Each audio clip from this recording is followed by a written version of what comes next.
Good morning, San Diego. Group 3. We are doing lesson 5. I don't know. We're just talking about the individual prep. I think we're on problem 6. So we'll just, Mason, you just go through it because we just go through it, and then we'll just do it along with you. 1 through 5. Or we can just start on 6. What, Aaron? Yeah, I was gonna say let's just start on 6. Okay. So the mean of all quantitative scores on the GRE is 150.8 with a standard deviation of 8.8. A says the scores on the quantitative portion of the GRE are approximately normally distributed with mean and standard deviation blank. They're just given, so let's just fill in the blanks. Yep. You want me to keep going? Yep. What proportion of the people who take the quantitative portion of the GRE will score above 165? So this one was kind of like problem 2 of the prep work. You have to get the z-score. And then just we'll plug it into the normal probability applet.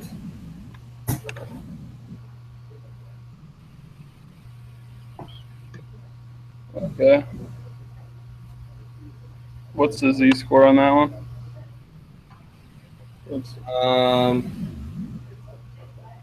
165 minus 150.8 divided by 8.8. Yeah, I got 1.613. Okay, that's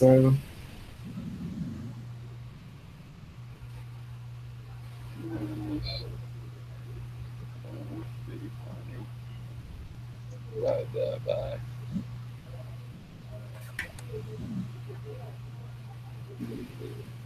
What'd you guys get for the z-score?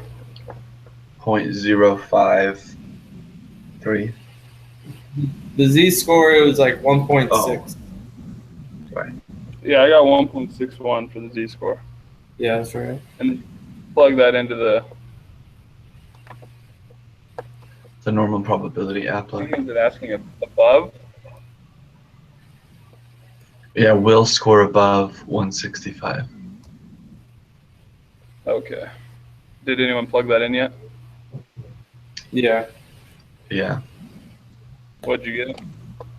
5%, pretty much.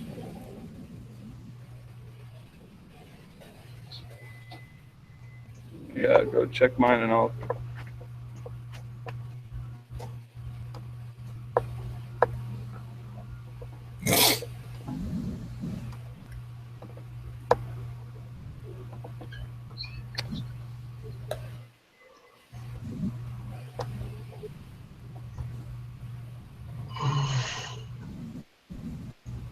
Yeah, I got a 0.053. All right. Are you good, Matt? Yep. If All right, if a student score is the 10th percentile, what would their corresponding z-score be? So for this one, in area, you put 0.9,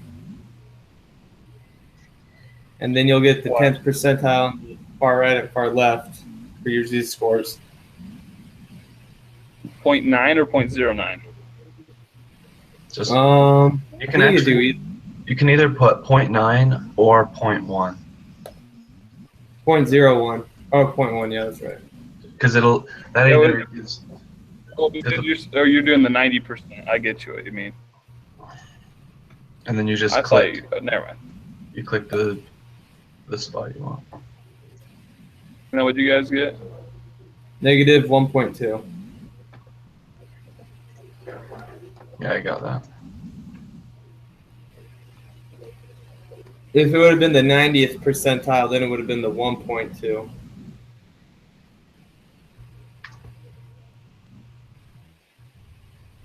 Negative 1.2. Because it was the lower of the two. Sweet. And then, so we're good to go to D. What is the quantitative GREs for a student who scores at the 10th percentile? How do you calculate that? So this one, so we have the z-score, and we're trying to figure out x from the equation. And so we do the z-score times the standard deviation, and then you add the average. Which is X, right? X, no. I think it's mu. Yeah, mu. Oh, well, I meant like just a variable.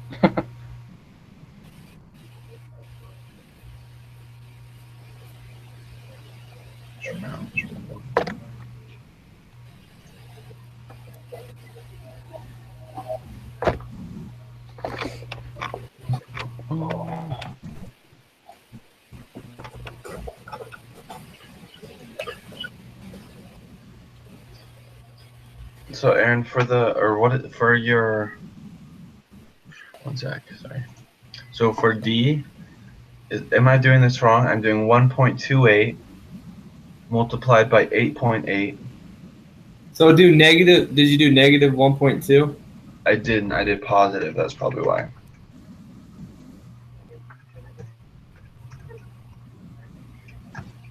Okay, there we go. I did positive 1.2 instead of negative. Yeah, so you're getting like 180, 190 or something. Yeah. But, okay. Yeah, I got the right answer.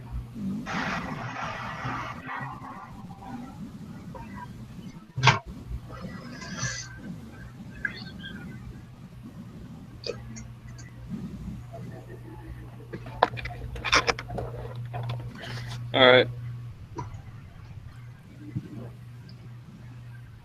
I think number 7 is going to be pretty similar.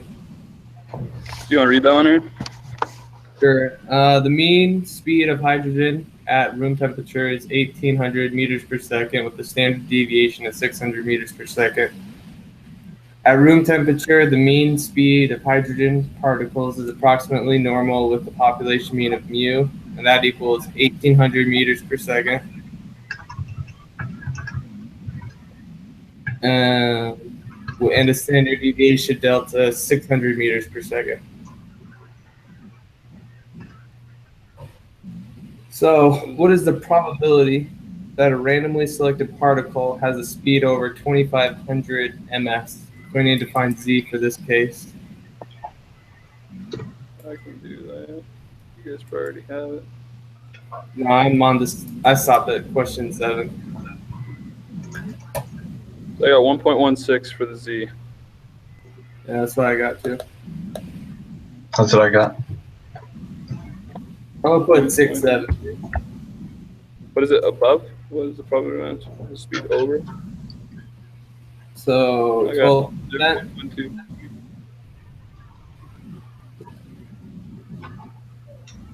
What'd you guys get? 12%? 12%. Yep, got that as well. So C. Mason, you get that too? Yeah, I got 12%. What is the probability that a randomly selected particle has a speed that is less than 2,500? So that'd be just 100 minus 12, yeah? 88%? What Yep. did you say? So I was just 88, saying, like the 87? complementary rule. So 1 minus 0.12, so it'd just be 88%. Yeah. Or we can just unclick it and then click the other two. That's 80. what I did. 87.7%. What do we got right here? What is the probability that a randomly selected... Oh, I guess we can check our answers too, huh? What is the probability that a randomly selected particle has a speed that is less than 1,500 meters per second? Another Z-score? 0.5 is the z-score. Negative 0.5. So if it's negative, do we put it on the z-score on the left? Or does it matter because it's the You same? can put it on either one, but if we put it on the right side, we just make it positive. Okay, that's right. So Less than. that'd be 30%.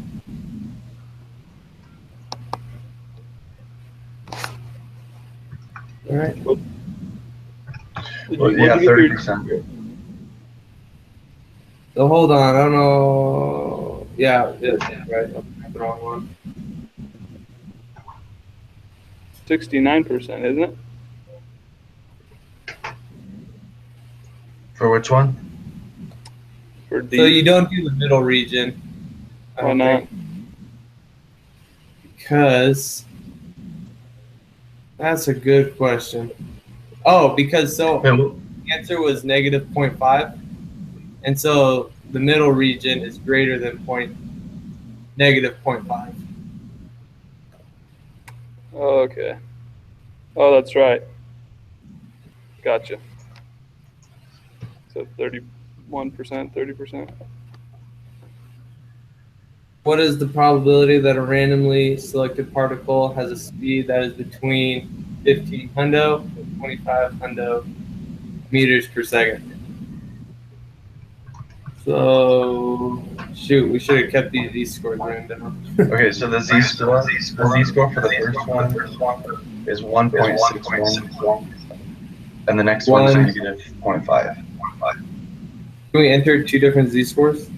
No, you can't, but you do the first one and you just light up one side, the outside, and then you do the other z-score and you light up the other outside. And then you subtract those two from one and you can get what value was in the middle. That makes sense? Kind of. So if you type in a z-score of 1.16,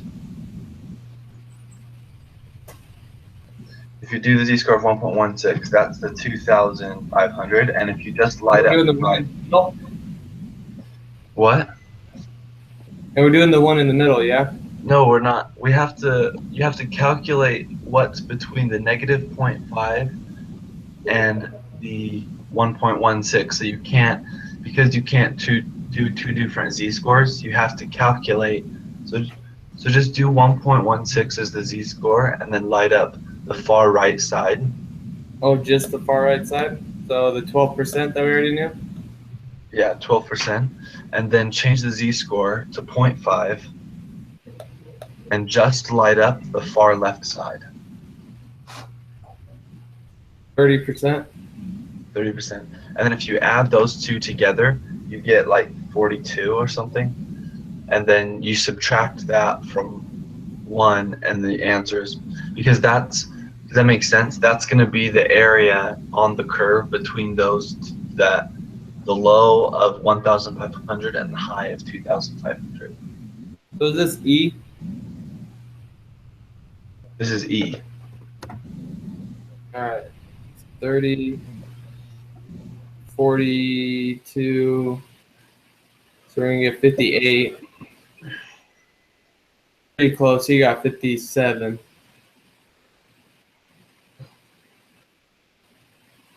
Oh, okay. That makes sense.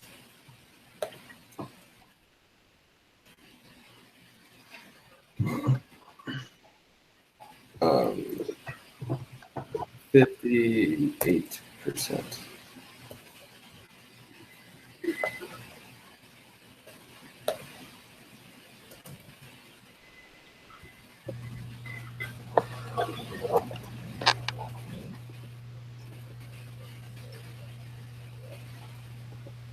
How long is our video right now?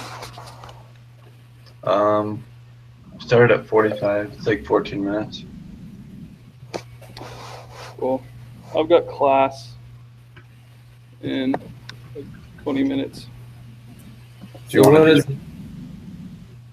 what is the third quartile of the speeds of hydrogen at room temperature?